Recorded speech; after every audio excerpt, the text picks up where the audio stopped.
kita mengidolakan Rasulullah, dia tidak tahu sejarah Rasulullah Sallallahu Alaihi Wasallam. Maka Syekh Mutawalli Sa'rawi tadi melihat kondisi umat sekarang. Anak-anak muda cuma di warung kopi, gelamur di jalan-jalan, tak peduli belajar, tak peduli Rasulullah. Khawatir dia kondisi umat. Kita masih bapak ibu orang tua kita dulu mengajarkan kepada kita tentang Rasulullah. Masih bapak-bapak dulu waktu masih ada peringatan Maulid.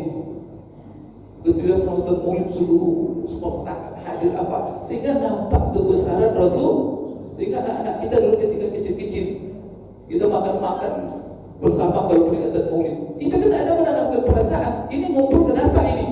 Karena sosok seorang manusia yang bernama Muhammad Rasulullah. Bismillahirrahmanirrahim. Banyak segi umat Islam tidak kenal dengan Rasul. Banyak nggak sekarang? Coba tanya anak generasi kita, tanya tentang sejarah Rasulullah. Lebih hafal pula dia ada sejarah pemain bola lagi daripada sekarang Pak. Itulah saya ingat Syekh Mutawalli Sa'rawi, seorang ulama Mesir. Bahkan dia mengatakan dalam fatwanya, tapi minta ampun dia kepada Allah. Melihat kondisi sekarang umat, bagaimana mereka dengan Rasul. Rasul tidak tahu Rasulullah Pak. Itu bagaimana Bapak Ibu ya? Orang akan menjadikan Rasulullah idola. Padahal Allah menyuruh kita, mewajibkan kita menjadikan Rasulullah itu idola. Ya tak? Laqad kana lakum fi Rasulillahi, itu idola itu. Suri teladan hidup kita, apapun gerak hidup kita, Rasulullah contohnya. Bagaimana seorang akan mengidolakan seseorang kalau dia tidak mencintai orang itu? Itu sebabnya diwajibkan kita oleh Allah mencintai Rasulullah melebihi cinta kita daripada segala yang ada di dunia ini. Maka Rasul sendiri mengatakan, la yu'minu ahadukum hatta akuna ahabba ilaihi biwalidihi wa waladihi wa malihi wa nasi ajma'in. Tak sempurna iman salah seorang kamu, kata Rasulullah, sampai aku lebih dicintainya dari bapaknya, dari anaknya, dari istrinya, dari suaminya, dari kerabatnya, dari hartanya, jabatannya, mobilnya, dan manusia sekaliannya. Baru sempurna iman kita. Jadi diwajibkan kita mencintai Rasulullah melebihi cinta kita daripada segala yang ada di muka bumi ini. Sekarang pertanyaannya, kapan seseorang mencintai seseorang? Kenapa cinta? Karena dengan cinta akan dijadikan idol. Coba tanya Bapak Ibu sekalian. Nah, siapa idolamu nak? Tanya anak bujang kita. Ronaldo Pak, katanya. Karena sehari-hari dia menonton Ronaldo. Bagaimana Ronaldo membuat gol, bagaimana dia mengarak bola. Sehingga dia apa? Cinta dia sama Ronaldo itu dan senang dia, sehingga dia menjadi idola. Dia tahu dia tentang Ronaldo. Coba dia tahu dia tentang Ronaldo itu, akan disebut dia Ronaldo. Tahu dia kehebatan Ronaldo itu. Dia kemudian umpamanya terbanyak mencetak gol macam-macam. Itu juga nak tonton kita. Sehari-hari artis saja ditontonnya. Penontonnya bermain banyak, berdapat ribuan pula artis itu. Artinya nanti apa? Siapa idola muda? Nama artis sebetulnya. La ilaha illallah Rasulullah. Padahal idola kita wajib Rasulullah. Tak mungkin kita idolakan kita kecuali lahir dari cinta. Sekarang apa kata orang kita? Tak kenal maka tak sayang, tak sayang maka tak. Gimana dia mencintai seseorang Pak dia tak kenal? Siapa dia itu? Gimana anak-anak kita mengidolakan Rasulullah? Dia tidak tahu sejarah Rasulullah Sallallahu Alaihi Wasallam. Maka Syekh Mutawalli Sa'rawi tadi melihat kondisi umat sekarang.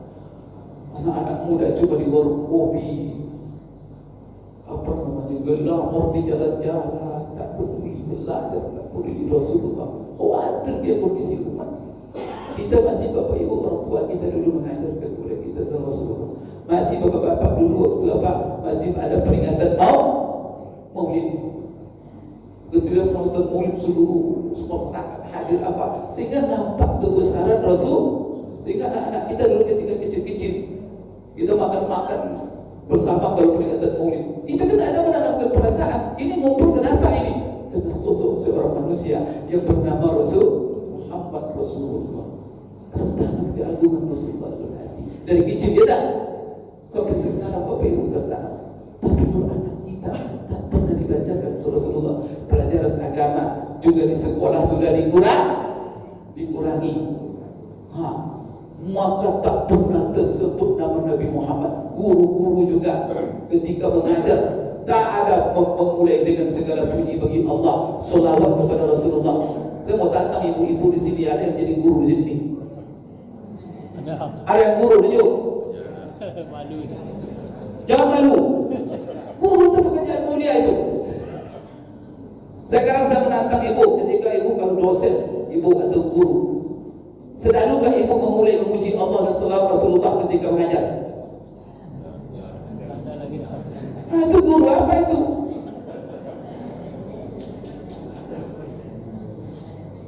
Itu gimana kita mengidolakan Rasulullah? Bapak Ibu, setiap majelis jangan berhenti. Seorang ustaz ini mengajarkan bagaimana kita majelis. Maka setiap ustaz kalau langsung ceramah, jangan dengar ceramah ustaz itu.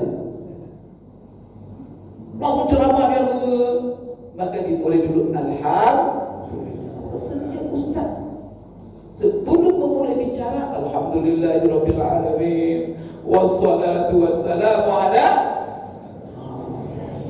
Kadang-kadang tak boleh dengan bahasa Arab. Tak cukup dengan diterjemahkan pula. Segala puji bagi Allah, syukur, kemudian selawat kepada, masih diingatkan. Maka kalau orang ke masjid, ingat kebesaran Rasulullah. Karena tidak pernah ada ustaz ceramah kecuali menyebut Rasul. Bahkan khutbah Jumat, Pak, kalau tidak ada situ selawat doa untuk Rasulullah, tidak sah khutbahnya. Begitu dahsyat. Bapak Ibu mengajar tak ada menyebut nama. Coba ilmu biologi siapa menulis, Pak? Ilmu fisika, ilmu kimia, ilmu macam-macam. Itu kebanyakan Bapak Ibu dasar-dasar ilmu itu ditulis oleh ulama kita. Dan mereka tulis dalam bahasa Arab. Coba Bapak Ibu baca Al-Kulliyat Fiddin, yaitu apa? Kaidah-kaidah umum kedokteran yang ditulis oleh siapa? Ar-Razi. Coba lihat buku itu. Bukunya kedokteran, Pak, tapi pengantar awalnya Bismillah, Alhamdulillah, Wassalatu was. Ada buku kedokteran sekarang begitu mulai ya. Karena kita ambil kedokteran dari orang yang tidak Tuhan. Coba Ibnu Haisam, baca buku matematik Ibnu Haisam. Itu curi-curi nanti kemana diambil dari dia. Al-Jabar, ya kan? Itu kan ulama Islam, dan ada ulama Islam itu. Coba lihat bukunya. Alhamdulillah, wassalatu wassalam. Hari guru, salat berjemaah, puasa Senin Kamis, puasa Ramadan, ngajar dah pernah tersebut masuk. Karena dia, kenapa Pak Ustaz saya ngajar bahasa Indonesia? Oh, jadi kalau bahasa Indonesia Bapak Ibu tak perlu bersolawat. Apapun majlis yang dimulai, dulu majlis itu dengan menyebut Rasul. Roba nanti ya, ibu guru ya, supaya ingat anak-anak itu.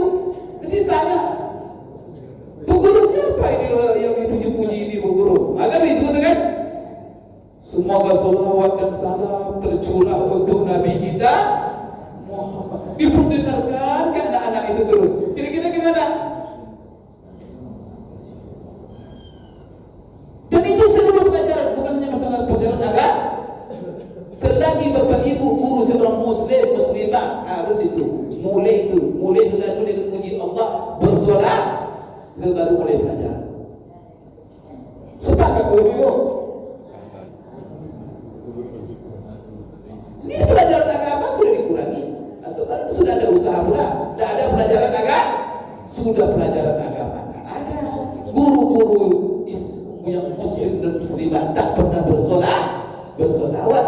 Anak kita kenal Rasulullah dari mana? Di masjid-masjid.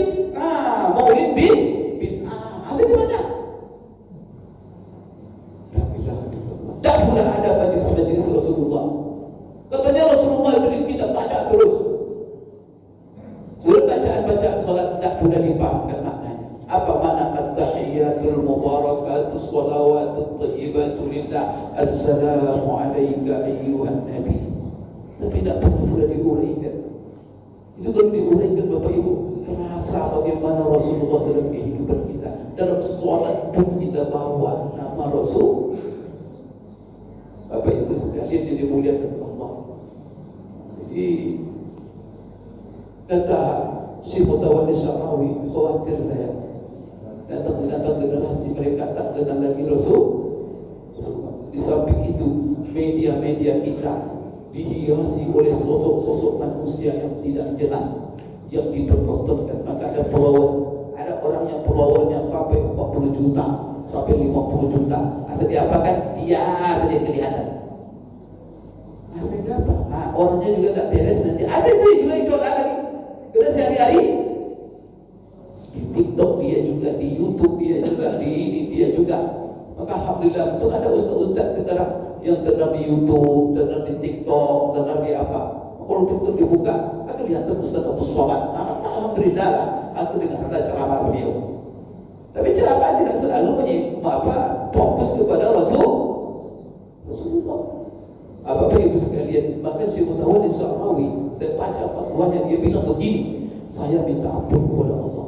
Kalau seandainya fatwa saya ini salah, melihat kondisi berarti apa? Ada masalah. Apa masalah? Di satu sisi kita disuruh untuk mengidolakan Rasulullah. Di satu sisi Rasulullah mengatakan tak sempurna iman kita sampai kita mencintai Rasulullah. Kemudian kesuksesan kemenangan hidup ini tergantung sejauh mana kita mengikuti Rasulullah. Bahkan cinta Allah pun tidak akan kita dapatkan Bapak Ibu kalau kita tidak mengikut Rasulullah SAW. Maka kita berbuat, mari kita mengikuti Rasulullah. Bagaimana kita mengikuti Rasulullah kalau seandainya Rasulullah itu tidak kita? Kita terus Bapak Ibu sekalian, siapa dia, bagaimana akhlaknya. Karena ada orang kadang-kadang membaca sejarah Rasulullah, Bapak Ibu sekalian, hanya satu sisi saja. Satu sisi yang paling penting dalam diri Rasulullah tak dibaca-bacanya. Pokoknya sunnah, jenggotnya, itu aja dibaca. Islam, dia melarang Islam, itu aja dibaca. Tapi bagaimana jujurnya Rasulullah? Tidak. Bagaimana amanahnya Rasulullah? Bagaimana lembutnya Rasulullah? Bagaimana penyayangnya Rasulullah? Dia baca-baca.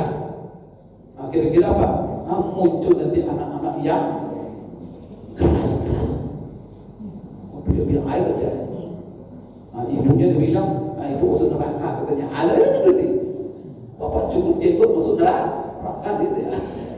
Karena gitu, seharusnya apa? Yang dipuji oleh Allah dalam berisi diri Rasulullah, dalam Quran, dalam Sunnah, apa dipuji oleh Allah dalam diri Rasulullah?